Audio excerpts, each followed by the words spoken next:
Hey guys, welcome back to another episode of Growth Path. Today, I'm super excited to have another surfer on, but with a slightly different perspective this week. I have Toby Cunningham, who was an Azar big wave surfer slash ski rescue, has been a big wave surfer for over 25 years. He was also the XXL paddle award winner, which he then surfed a world record wave of 56 feet. Just before I came on this, by the way, I was also watching some of the videos from Portugal from 2017, I think, when there was a bit of a wipeout, and my hands are still sweating from it. So I wanted to get into that a little bit. Sure. Toby's also a major crypto influencer along with his wife, Heidi. On YouTube, they have 240K plus subscribers on YouTube and X, and co-founded learningcrypto.com with Heidi a number of years ago as well. So we're going to be diving into all things crypto as well. I'm super interested to learn more about that. Toby, welcome. Thank you. Yeah, nice to be on. Yeah, man. Let's start with that video that I just watched that I'm still trying to get over. First of all, I could just describe what I watched was basically I don't know how high the wave was, but it was a big swell. They were calling it the Big Ugly, I think, by National Geographic or something. It described it as the Big Ugly just because of the size of the waves and whatever way the swell was. Sure. Describe what happened in that situation that I watched. You basically wiped out, and then it was also a jet ski was involved in it as well, where both of you guys came off and didn't look great. Oh, okay, that one. Okay, because there's a couple of them. Yeah, so the one that so I'll start off the day. It was like really huge. The wind was kind of like side shore, so it was howling side shore, which means it's very difficult to go ahead and actually ride the waves because they're so bumpy. And I had a Russian guy that was my tow partner for the day because there's a guy named Laird Hamilton he joined our team because he does a lot of foiling, and my other team members. So we have a team because we have jet skis. The waves are too big to physically paddle into, so we need jet skis to get into the wave. So we have a team of good jet ski drivers that can actually tow us in successfully and can save us as well. So what happened was I went out with another guy who, because I want to surf, they went foiling way out to sea in Nazare. So I just ended up going with this guy, and he ended up towing me into a giant one. And so I made it halfway down the face, like airdropped, and then got all the way down to the bottom of the wave, which I didn't want to do because once you reach the bottom of the wave, that's where you lose all your speed. And I just got gobbled up by it. It actually hit me so hard in the back of the head because the explosion of the wave kind of bounced and smashed my helmet. And I just hear this ringing noise. So I thought it actually knocked me out. So I was actually pinching myself underneath my wetsuit to make sure I wasn't like passed out or anything. I wasn't dreaming because everything kind of slowed down. And then I came up after that wave, and I had another wave on the head, and then some guy came on another ski team to help me out because my wife was on the radio. The Russian guy had a helmet on with a live feed in his ear by Bluetooth, and the waves are so big that the Bluetooth was actually cutting out because of the spray of the wave. And so he tried to come and get me. And when he came and got me, there was so much foam and air in the water that the ski and the impeller couldn't actually catch the water. And I knew this because I could feel it in back while I was holding onto the rescue sled. So I had to let go because I didn't want to drag him anymore. But it was like too late. I let go. I got smashed, and then he got destroyed. And then this guy Kai Lenny tried to get me. I think he flipped his ski as well, and it was just chaos. And then I get on shore, and actually didn't remember how I got to the beach. It just shook me up so much. I was fine. I walked off the beach. I wasn't rescued or anything like that. But after that, I had Laird actually check me out for a concussion. It wasn't like, I don't think I had a super severe concussion, but it was a pretty horrible wipeout. But it was one of those days. Jesus Christ, man! One of those days is right. Like that's lucky to survive type of thing, right? Yeah. It was pretty bad. Yeah, I don't want another one like that. Yeah. How'd you keep calm, or did you were you thinking straight? Like you said, everything slowed down, right? Yeah, I mean, I'm pretty calm when I'm underwater because I realize that the worst is over. Once you're underwater, there's nothing really that can break you. It's as long as you can hold your breath and stay calm, you're fine. Actually, going underwater and getting tumbled is actually the safest place. Because the most dangerous part is when you get smashed by the wave, when the wave hits you or the explosion hits you, that's when it can like shake your brain or break your bones. Like people have broken knees out there, and nobody's broken their back yet on it, but you can like it can really, you know, torque yourself all over the place. It's a horrible place to be. Shit, man. Like, I mean, like you also won this award for world record wave of 56 feet. Like, was there any fear in that for you? Like when you're coming into that, like what are you feeling? Like you were going in to hit this world record. Obviously, it was something that you've been preparing for. I mean, not really. I knew it was going to be a huge day. This was at Todos Santos in Mexico, so this was in Nazare. This is before people started wearing vests. So Nazare, we wear vests. We make sure we're like safe.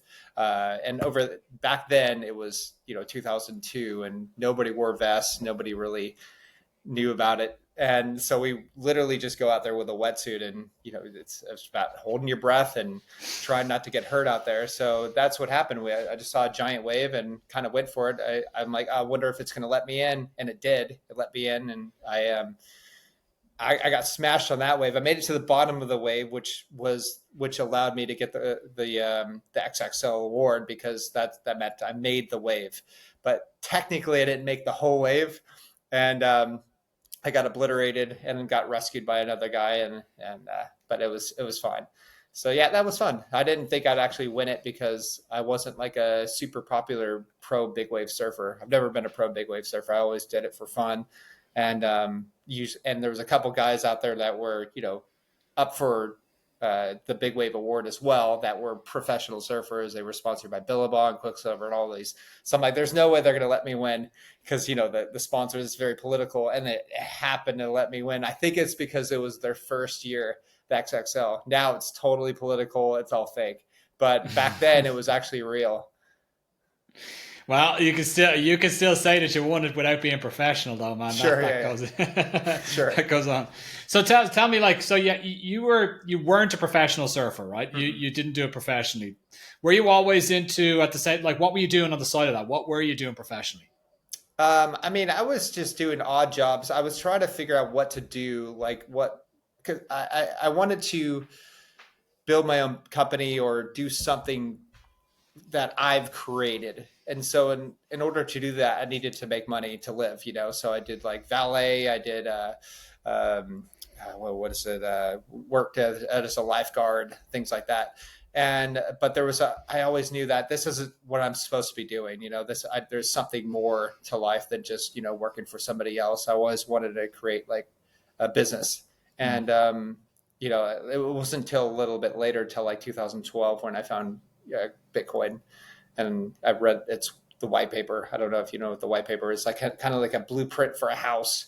It tells you all the ins and outs of what the house is going to be, how it's built and stuff. So this is like what happens in crypto. You have a white paper. You can read it, kind of understand what what it does, how it does it, how secure it is, how it is secured, like if it's permissionless, whatever. So yeah. And then I read that. I'm like, oh my gosh, I dropped everything and then just worked as much as I could to buy as much Bitcoin as possible back then. So yeah. I seen on Twitter, or X as it's now known, one of the tweets you put out around a Bitcoin purchase that you made in 2013. Yeah. $700 or something like that worth of Bitcoin in 2013. Yeah. Which is obviously not worth $700 anymore, clearly. But but like just on that, like, do you think that those days of crypto are maybe over now, where like you can get in super, like, at that $700 purchase, which I don't know how much that's worth now, $700 worth of Bitcoin from 2013. I have no idea what it'd be worth now, but considerably amount more. Do you think there are new coins that are coming out, or new currencies that are coming out, that will have that same potential? Does crypto show that same growth potential in the short term as it did between 2013 and now? What do you think? Yeah, You can, but it's more risky, and it's also there's so many scams out there that I would say like there about 98% of the coins out there are just vaporware. They literally do nothing. And you have these guys called KOLs that go ahead and promote these coins. So I'm actually not an influencer. I hate that word. Sorry, I'm more. sorry. No. I'm actually more of an educator. So I try to educate Yeah. people as much as possible because we actually don't get sponsored. We don't take on sponsors. We can't. They can't pay us enough to go ahead and sponsor their coin or whatever. So for us, what we're doing is we're trying to find the safest way to buy when the top of the bull market is going to be and when a bear market's going to be. So bear market's the time to buy. So if you think you missed the boat or whatever, yes, probably on this cycle you've missed the boat because it's gone from the bottom of the bear market from 15,500 to $111,000 or something like that. So I'd say we have about another maybe, if you're lucky, a 2x. Whereas, back in 2013, a 2x was just like it happened within hours. I mean, we're talking huge amounts of X's on your coins back then. But then again, back then as well, it wasn't well known. Governments weren't involved. You didn't have companies putting it on their balance sheet or anything like that. So now you do, which is, it's late in the game. You're not early in Bitcoin. Yeah, people might say, "Oh, you're still early." No, you're not early. But I still think there's a lot of money to be made next bear market. So that's when everyone hates it. That's when mainstream media doesn't talk about it or anything. That's when you need to start buying like crazy. And that's what I do. That's what I've been doing for like 4 cycles now. So every time there's a bear market, I buy. And then once we start rising again, when everybody's talking about it, when you have Google searches with Bitcoin, you can see like how many people are actually looking to like searching Bitcoin. And then you see these hockey stick Spikes. graphs. Yeah. Yeah, that's when you want to start selling off your Bitcoin, when celebrities start getting involved. Like you had Andrew Tate the other day, like talking about Bitcoin. You had Mr. Wonderful, what's his name, Kevin O'Leary, talking about Bitcoin.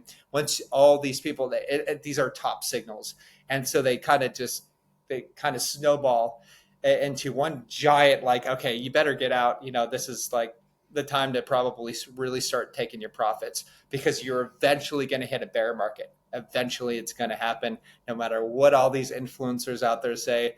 They're all a bunch of kooks. If they're saying that we're just going to go up forever, they don't know what they're talking about, man. This is my 4th bull market. It happens every single time. It's a psychological game. So yeah. How long is the bull market typically lasting for? I mean, 2015 or sorry, I think the end of the bear market was like 2020, end of 2022. Actually, no, that was in the doldrums. I think about a year and a half, usually about a year and a half or whatever. And most you wouldn't be able to tell it's a bull market. It's kind of hard to tell when it actually starts because was the start of the last bull market at 15,500. That was the bottom of the bear market. So, I'm not really sure where people would count a bull, like when the bull market starts. I would say that the bottom of the bear market, that would be my guess. And then, so it went from 15,500 all the way, we're at 111 or 110 now. So, yeah. And this is purely on Bitcoin, is what you're saying. So any of the other cryptos any of the other coins that are coming out, you'd be like, okay, you mentioned that a lot of them are scams, right? A lot of them are, but not all of them. Like you have like Hyperliquid, which is kind of a competitor to Binance. That seems like it's a pretty good one. You also have obfuscation coins, like privacy coins. So Monero is really good. That's excellent because it's centralized exchanges have kicked off Monero because it's too good. Governments hate it, so they literally can't track your coins. You have Xano and a couple others as well, which is really important too because Bitcoin's not private; it's pseudo-anonymous. You can see the addresses that hold the coins. It just doesn't have a name on it. You know what I mean? But you can track the name if somebody goes ahead and dumps their coins on a centralized exchange. Then you get to see who is whose account that is. You know what I mean? So they can track their coins. But Monero, you absolutely cannot track. Okay, Yeah. and so like if some so I use myself as an example here, right? Mm. I've been watching from the sidelines what's been happening in crypto since I remember the first time that I had a conversation with somebody about it was in 2015, I think. Okay. And it was an IT guy at a company that I was working for a tech company. He was an IT guy, and he was telling me that he was mining crypto. Yeah. He had built something like power source at home to mine crypto. I had zero clue what the fuck he was talking about. Mm. I was like, what are you even talking about? I'm mining crypto. It was a foreign concept to me. This is 2015, so it was 10 years ago. Sure. In the meantime, I've been trying to keep an eye on it, but at the same time, not not be able to really get into it. Only recently, I've started to play with it a bit, and I think I'm probably not like I think there's you're either like completely into it, like you would be, Yeah. and you're either like, or you're like you're over the other side where you're like, I don't know enough about it, and it gives me like too much of a too high of a risk. I think that middle is missing right now from where I see. I can only my area of watching that this will be just with my population for that would be just people that I know and friends and whatever business associates whatever, and none of them would be really like they'd either be full on in or they'd be over the other side where they're like, I don't know. Like, Okay. are we finding this middle starting to open up now where people are like, okay, traditionally I would have put in stocks and bonds, I would have put some money into that. S&P 500, for example, I would have put some money into that, and that would be like my retirement fund. Are we seeing more Sure. of that move away and come into crypto now? Like, what are you seeing? I'm seeing a lot of people actually getting involved with like ETFs. So they're not actually buying crypto itself, like the actual Bitcoin. Um, so in other words, like it's they're not holding their own coins. They're actually going to be Mm-hmm. giving their money to like BlackRock and other like custodians like that, Mm-hmm. and like Coinbase or whatever. So I see that people, understanding that, okay, Bitcoin's probably not going anywhere. You have, countries are buying it. There's going to be probably a strategic reserve, which actually isn't. The U.S. isn't actually buying that Bitcoin. It's from like stolen Bitcoin essentially, from Okay. like the Silk Road and whatever. Like Ross Mm-hmm. Ulbricht. He had like 500,000 Bitcoin that they're just taking. So, so Okay. I think that's why Trump actually, what it called, forgave him or whatever, pardoned him, so that he could actually take his Bitcoin. I think that was like one of the rules. So yeah, that's how they're going to get their Bitcoin. But so with that said, I think it's definitely going to entice people to buy Bitcoin and then other things. So for instance, you have family offices that are now buying Bitcoin that just like a lot of financial advisors say, okay, maybe 2 to 5% of their portfolio should be in Bitcoin or whatever. So that's new. So that's really interesting. So seeing like retirement accounts having Bitcoin with people that don't know anything about Bitcoin. But then again, to be fair, they don't really know if they're giving their retirement, if they're giving a financial advisor their money to invest, they probably don't know anything about investing, period. You know what I mean? Mm-hmm. So that's why they Mm-hmm. give it to a financial advisor.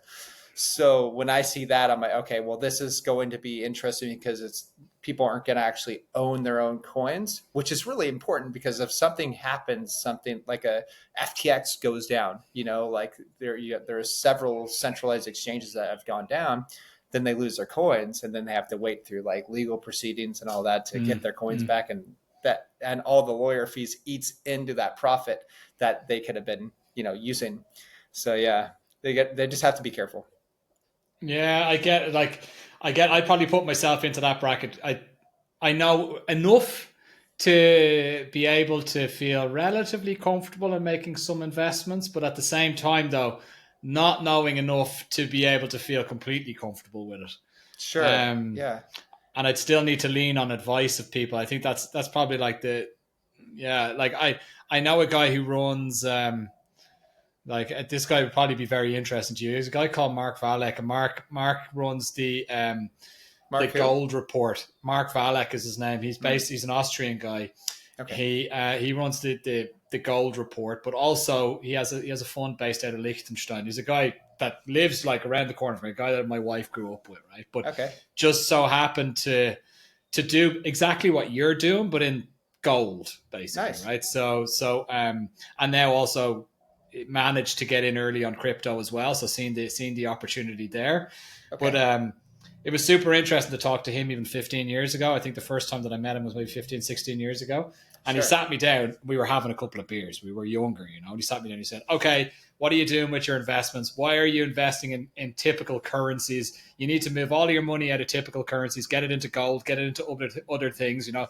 That's how he was thinking back then. So like it was it's interesting for me to see which way these things are going to develop, right? So crypto, if you as you mentioned before, is very much, or if you look at it from a height, you might say, "Oh, we're still early," but actually, we're not early in the whole crypto game because it's, I don't know, how long is it around? Maybe 15 years, something like that. Yeah, 2009. So yeah, about 16 years. Yeah. 16 years. Like, what's going to come next? Do you think there's something beyond this? Like, is there, or is this going to just turn into something that's more, I don't know, more of a solid currency, perhaps? I don't know. It probably already is. What are your thoughts? What's the future hold?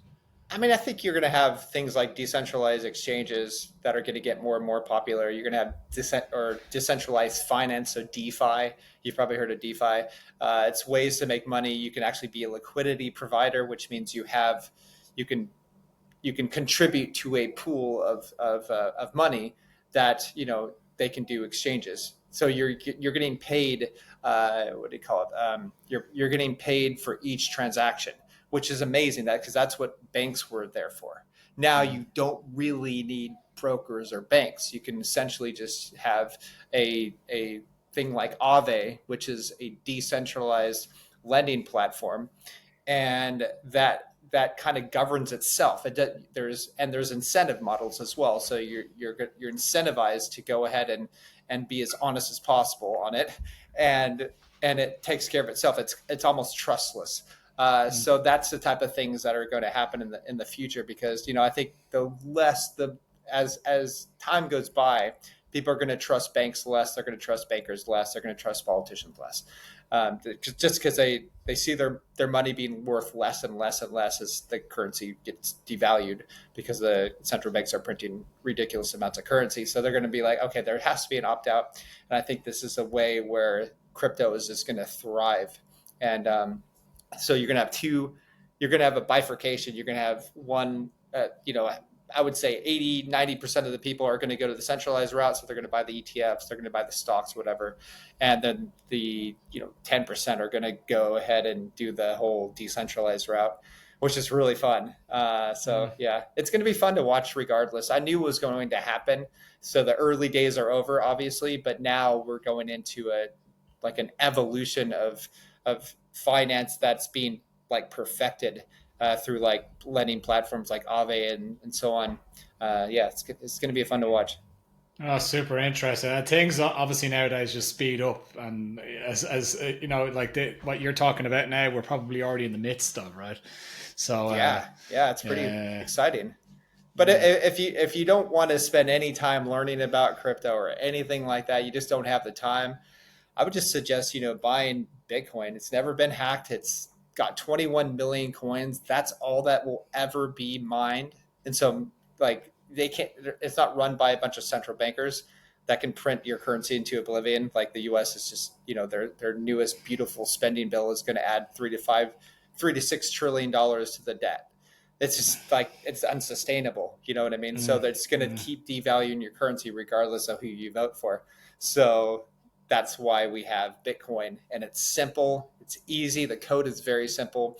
Pretty much every single cryptocurrency out there is a copy of the Bitcoin code. It's just been, kind of forked and whatever. So yeah. interesting, because that was going to be my final question was, okay, what advice do you give to somebody that just wants to get into it? So it's just get purchasing Bitcoin, basically. Yeah, probably Bitcoin. If you just don't want to learn anything else about it, just buy Bitcoin and just forget about it for 10 years, and it'll keep up with inflation wonderfully. It's like back in 2011, gold was $1,900 an ounce. Mm, Bitcoin was 30 cents. mm. Gold hasn't even doubled since 2011. But Bitcoin has gone from 30 cents to $111,000. So this is called opportunity cost. So it's up to you if you want to, whatever you want to do with that. Wild. Yeah. All right, man. Pretty cool. Well, hey, look, thank you so much for coming on, Toby. It's been great speaking. Yeah, great talking with you. Yeah, nice to meet you. Thanks, man. Yeah. Cheers, man. Hey, guys, it's been another episode of Growth Path. Tune in again next week for more great content. Thanks, Toby. Thank you.